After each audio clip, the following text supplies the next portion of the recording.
আচ্ছা, আমাদের এখন পণ্যটা কিভাবে বয়কট করা যায়? পণ্যটা অবশ্যই বয়কট করতে হবে। যেমন আমার দোকান আছে, এগুলো আমি আর বিক্রি করবো না, এটা আমি কথা দিলাম, এবং আমার দোকানে এগুলো পাওয়া যাবে না। আমি দেশীয় পণ্য যাতে মানুষ কিনে এবং এদেরকে উৎসাহিত করবো আমাদের দেশীয় পণ্য কিনে, যাতে দেশকে এগিয়ে নেওয়া যায়।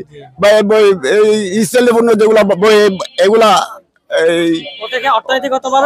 মানে অর্থনৈতিক না, ওদেরকে বয়কট করতে হবে। আর্থিকভাবে তাদেরকে ক্ষতিগ্রস্ত হবে। এখন যেগুলো পণ্য আছে এগুলো মূলত সেল করবেন, নতুন ভাবে কালেকশন করবেন না। না, আর বিক্রি করবো না, ওগুলা নতুন ভাবে কালেকশন হবে না।